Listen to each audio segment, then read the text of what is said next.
and welcome to the latest episode of the Good Dram Show with me, Chris Goodrum. Right, this afternoon we're looking at a couple of American spirits. Basically, there seems to have been in the last, 5, 6 odd years, there seems to have been quite a boom in craft distilling all over the world, but there seems to be quite a profusion of new micro distilleries or craft distilleries, whatever you want to call them, popping up in the United States. So I thought it's probably about time we had a look at a couple, or just a few. Yeah, okay, bad time. I thought I had to get that in. So I thought, I mean, I could have looked at them both separately, but I thought, well, nah, let's just do two together, you know. So it's going to be a bit of an eclectic thing, but I think the interesting thing is about the craft distilling movement in the States is the fact that, you know, a lot of these guys are just quite happy to think outside of the box. I mean, you know, I've spoken at length, I guess, about Balcones and Corsair and those kind of distilleries that really are doing some way out kind of stuff you'll either absolutely love or stuff you'll absolutely hate, you know, and because they're not constrained by the Scotch Whisky Association telling them what is, you know, traditional and what isn't, they can just do whatever they feel like, you know, and the only thing stopping them is whether whatever they do is a commercial success or not. If they can't sell it, then they go, right, well, we're going to do that one again. But, you know, a lot of these craft distilleries have created some really interesting products, I think. But today I'm going to look at a couple of probably not quite so well known in mass market terms, I guess, distilleries or producers. And so we're looking at Few Spirits, which are based in Illinois, in Chicago. Now, the guy behind it, I hope I pronounce his name right again, Paul Hetko, I believe, named the company, Few, after a woman called Frances Elizabeth Willard, who was the head of the Women's Christian Temperance Union, and obviously railed against the drinking of alcohol in Illinois, Chicago. So who's to say that Americans don't have a sense of irony?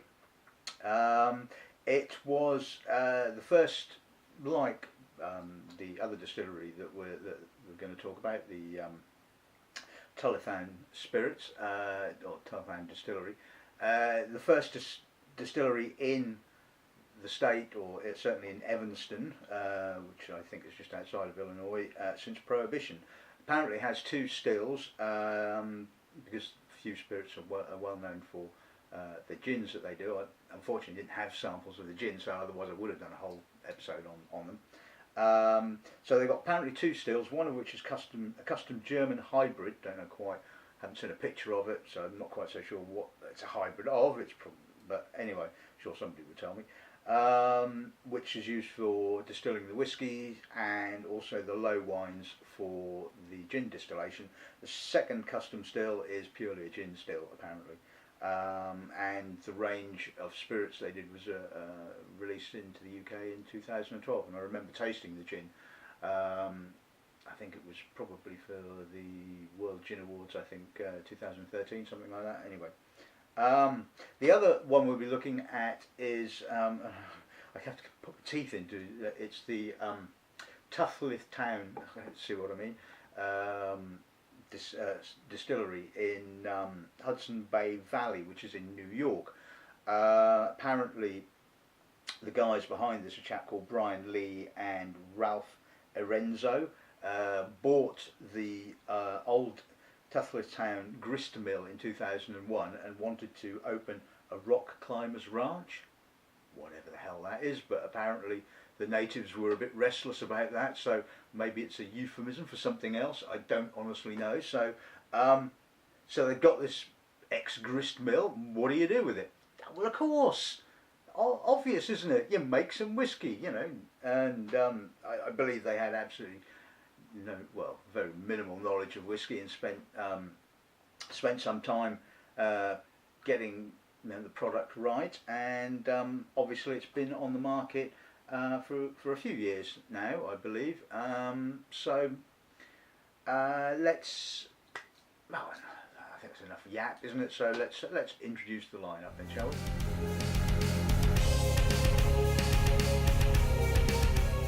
Right, okay, so one of the interesting things I think about a lot of these micro distilleries is they're quite young, and I have tasted a number of them, and the youthfulness tends to stand out, and not necessarily in a great way, it has to be said. Um, I guess at times there's nothing better than just leaving your whiskey in a cask to mature and letting it get on with it, you know. Certainly, I believe that the Hudson Bay is matured in small cork casks to kind of like, you know, get them the sort of speed up the maturation. And I guess there's always a danger with using them primarily because the wood character is almost forced. It's, you know, it's done too quickly, if you see what I mean. But anyway, you know, I'm probably getting ahead of myself.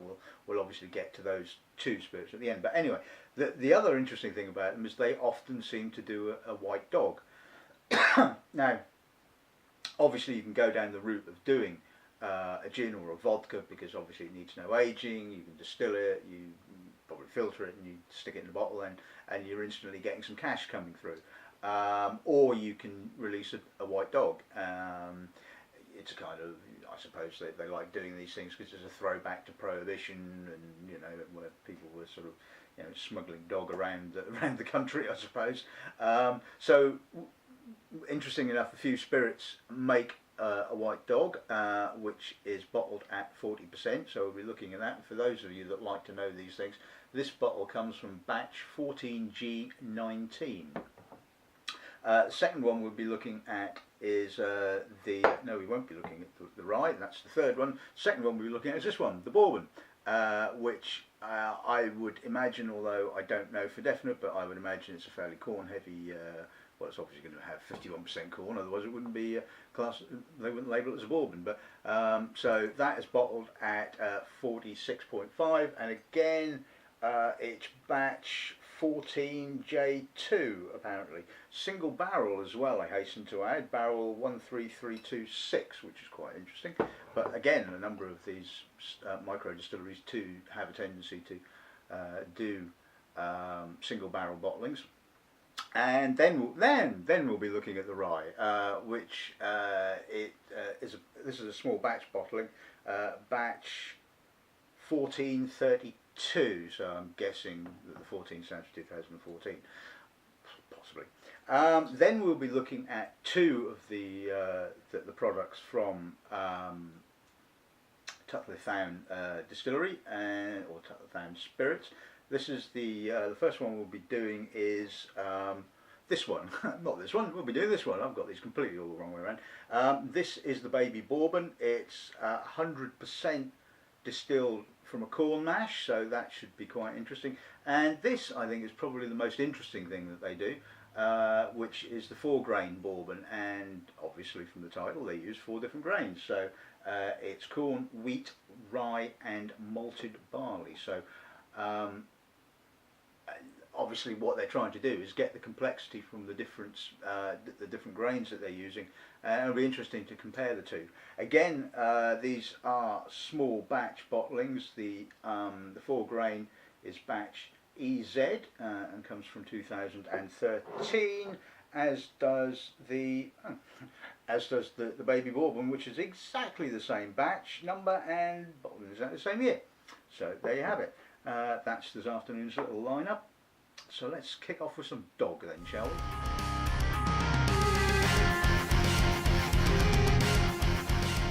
Right, okay, let's see what the nose gives us on this. Wet dog, possibly?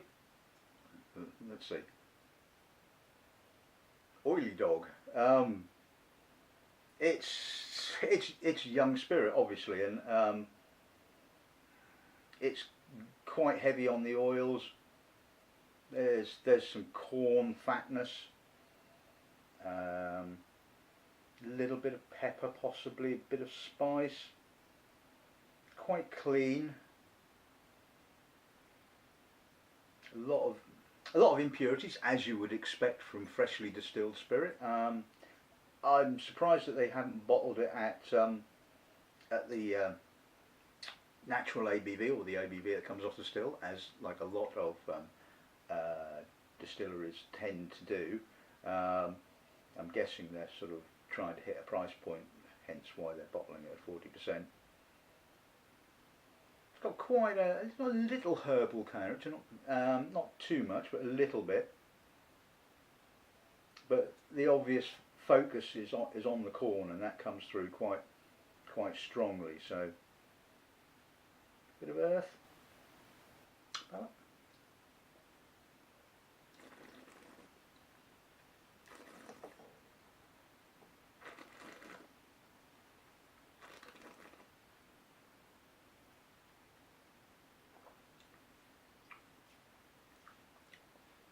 Still got a kick even at 40%. It's soft, bit oily, bit biscuity, a little bit of corn, not much finish. Yeah, it's it's the raw materials. It's the starting point, if you like, for their bourbon. So got a pleasant-ish, creamy kind of aftertaste, I guess. It's probably not something that I would choose to drink all of the time, but it's not bad. It's good start, I think.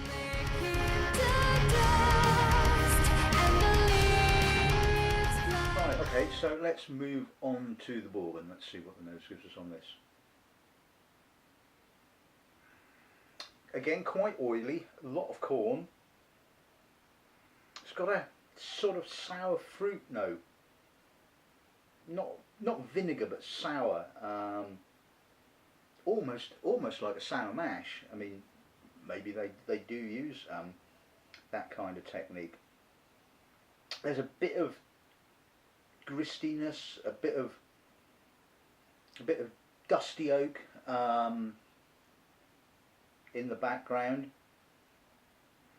It doesn't quite hang there, if you see what I mean. I don't think it's really integrated. You can smell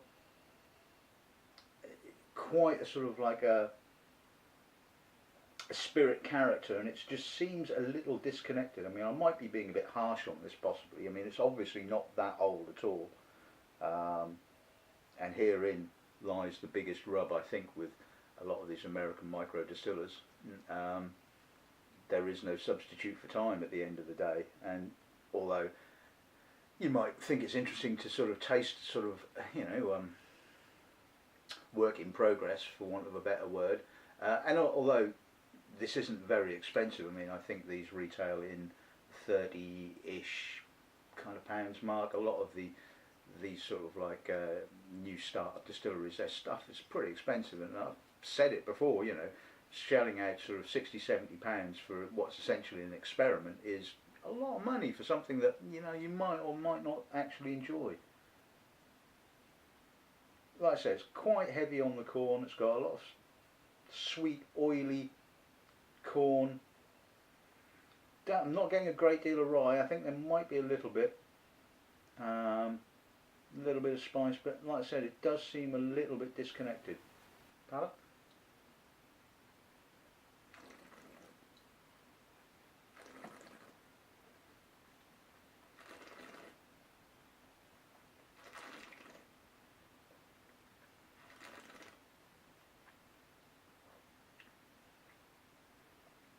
It's quite oily, young corn, not particularly fat corn, it has to be said, and the rye kind of comes through right on the finish. There's a little bit of rye spice, some herbal rye notes, a little bit bittering on the finish.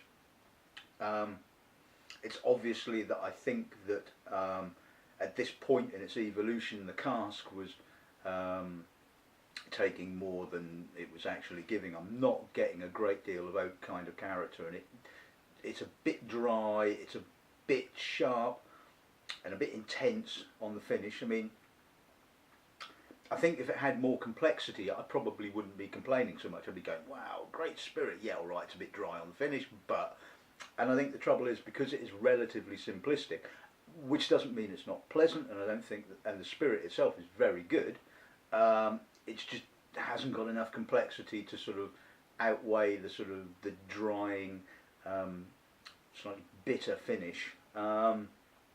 Again, I think it's a classic case of work in progress. I'd like to see this with maybe another sort of, I mean, 3 years, maybe 4 years old, I guess at the very most. So I'd like to see that with, you know, a bit more age, you know, another couple of years, 3 maybe, where the wood is actually starting to give back some vanillins and some toasted notes and rounding things off and just giving a little bit more body. But aside from that, like I said, I don't think the quality of the spirit is obviously there. It's good spirit, but just a bit young.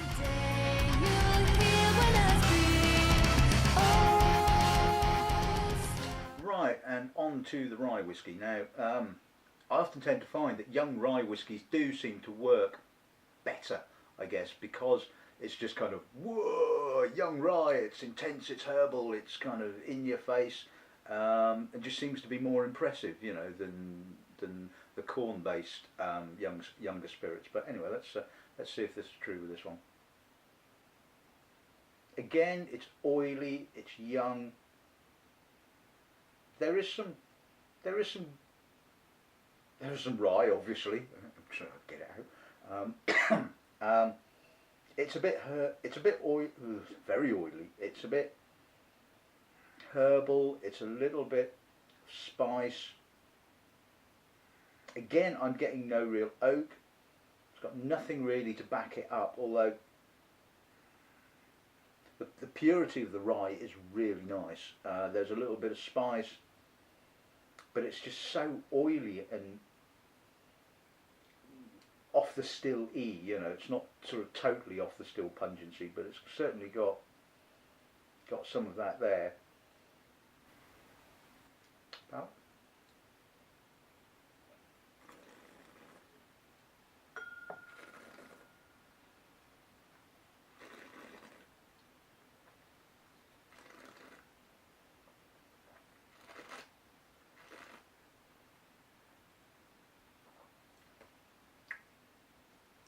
now that's a classic case of the rye being quite intense and herbally, and there's a lot of complexity within that herbal notes. A little bit of almost camphor, some nettly sort of notes, and that is lovely. That's really nice. There's a little bit of sweetness, a little bit of almost honey, a little bit of corn, which is just giving it a little bit of sweetness to stop it being so bitter on the finish. I mean, it is a little bit bitter, it is a little bit drying, like I said, and because you've not got the oak adding the sweetness, you need something else to give it a little bit of sweetness, and there is a little bit of corn sweetness, there's a little bit of almost dark honey, chocolatey, quite chocolatey on the aftertaste, but you often find that with the bittering of the oak, that you get a sort of a little bit of chocolate, but it was more noticeable on this, and this I think is really quite pleasant. I really enjoyed that. That's nice.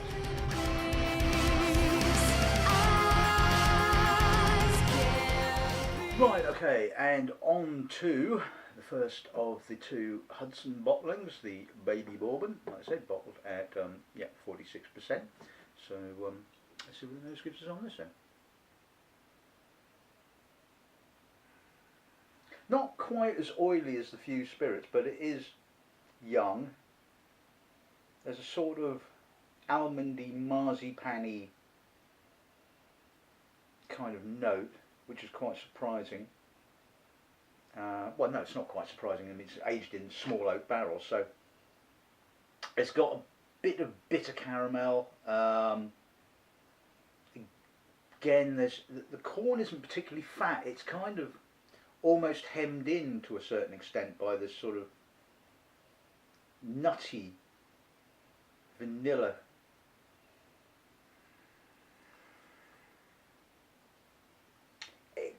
I'm not saying that the nose that the oak character on the nose is forced. I mean, it is to a certain extent, and I must admit that I have tasted this. I think it was a couple of years ago, I think, when I did American whiskies for the first round of the World Whisky Awards, and I remember tasting it, and it just came across as, or the oak character came across as very forced.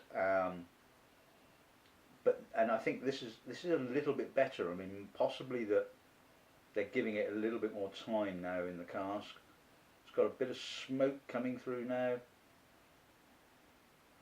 I mean, I still think it's again a work in progress, but I think it's certainly getting more appealing, certainly to me. Bit of violets now. Yeah, I mean, it's got a lot of oak, which is what you would expect. I mean, what I think would be an interesting thing to do would be to like almost finish it. So you age it in sort of normal hoggies, and then either maybe finish it or give it, probably better to sort of then do a vatting of some of this stuff that's been aged in the quarter casks or the smaller casks. So you get a little bit more of a better oak balance. But in saying that, it's not a bad spirit at all. Palate?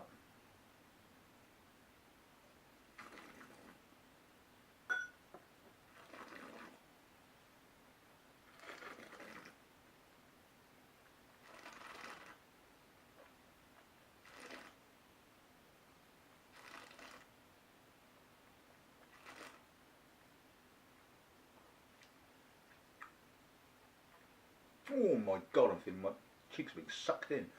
God, that's dry. Again, it's gritty tannins. It's not a soft vanilla-y oak that you would expect from an American whiskey, from a Bourbon. It's quite hard, quite forced. A little bit of coffee, a little bit of chocolate, a little bit of herbalness. Again, the corn isn't particularly fat, it's quite sort of lean.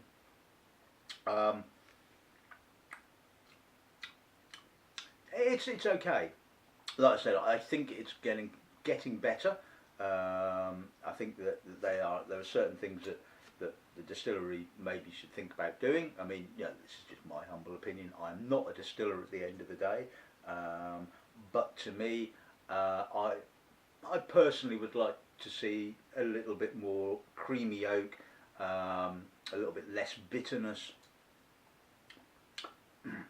But you know, that's not to say that you know that I'm always 100% right. Like I said, personal opinion.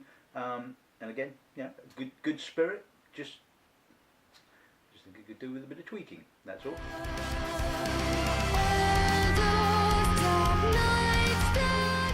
Right, and finally, the 4 grain. Let's see what the nose gives us on this.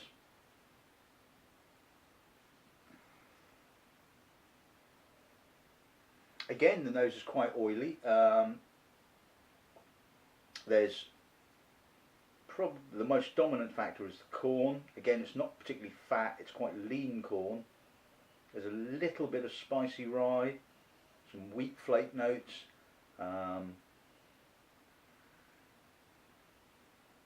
Not quite so much oak in actual fact, which is surprising. It's quite fruity in actual fact. There's a sort of kind of banana-y kind of note, not sort of full-on tropical banana, but a sort of fleshy fruit, banana-y kind of note. A little bit of vanilla. Oh, this has actually got some complexity, and that just goes to show that use an interesting kind of mash bill, and you can kind of get away with sort of bottling this stuff young because you're getting the elements of the different grains coming through, and that is what's giving it some complexity rather than the obvious maturation complexity. Yeah, it's nice. I think it's the more successful of the 2 bottlings, shall we say? Palate?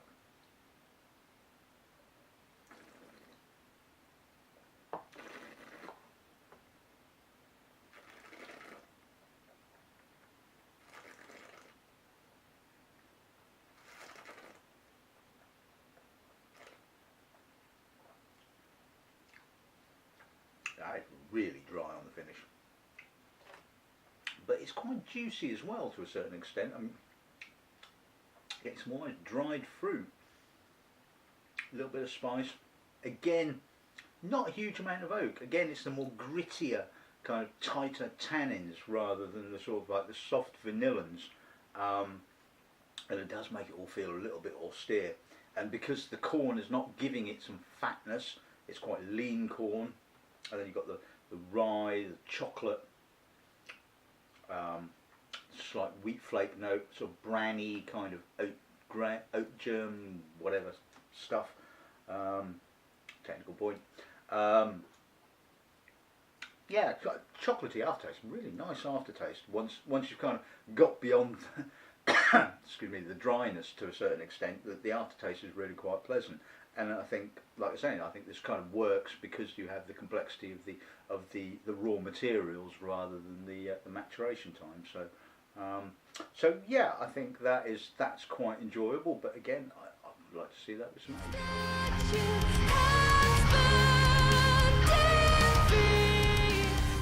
Right, okay, so let's sum this little tasting up. I think pretty interesting all round. I think it goes to show that both distilleries are producing some quality spirit. I just think that they're, again, falling into, not necessarily the trap, that's probably the wrong word, but the fact is that they want to obviously get a product out and get some revenue, obviously, get the name known, all that kind of stuff. And I suppose the problem is that these days you can't start a distillery and wait 10 years for a revenue stream. It's just, not it's just not possible. You can't do it. You've not got, unless you've got very, very rich backers, or the guy that's obviously setting up the distillery's got a huge pot of cash that he doesn't mind tying up for sort of 10 years. Then you've got to get an immediate revenue stream in, and whether it is going down the tried and tested route of doing a gin and vodka or a dog or what have you. I would rather see distilleries do that than get a product out that's just too soon, or it's been kind of tampered is the word I would use, but that's not what I mean. That's not the right phrase. Shall we say sidestepping the maturation time? That's probably a better way of putting it. And just letting nature take its course, letting time, and then getting a real quality product out on the market. Now, so I mean, individually, the White Dog is White Dog. It's nothing particularly sort of like mind-blowing. Dog never is, or you make spirit or whatever. It's just an interesting kind of look at the sort of the DNA of a spirit prior to its evolution. So it is what it is, should we say? The few spirits Bourbon. Yeah, okay. Again, I think it just, like I said, it just suffers from the I'm too young syndrome, as does the rye to a certain extent. But like I said, I think with young rye you can get away with it because it just has this kind of intense herbal character, which is just like really sort of interesting. Or certainly to me, it's more interesting than the slightly sort of stodgy fat corn stuff, and so personally I think that works better. So maybe they should sit on the Bourbon for a bit longer and just release the rye, but then it kind of makes the range a bit unhinged, I suppose, to a certain extent. And the same can be said for the Hudsons. Again, I don't think that the Bourbon, because it's 100% corn, kind of worked. Again, it was work in progress. The corn wasn't fat enough. There wasn't enough sweetness because the corn wasn't fat. The oak was a bit too gritty, a bit too tannic. Not enough soft vanillins because it was the maturation has been forced. So again, like I said, work in progress. The 4 grain is probably the one that worked the best because, again, you had, like I said, the complexity came from the different raw materials. So that was probably the most successful of the two bottlings. So, but like I said, it's a business like any other, and you need to get some cash in. So you do what you can do, but. I'm purely judging them on what's in the glass, the quality of the spirit, the character, all that kind of stuff. And you buy them, make your own mind up. It's as simple as that. I'm just one person's kind of opinion. So So there you have it. That's this episode of the show in the bag. I hope you've enjoyed it. So what's kind of left to say is good dramming and good afternoon.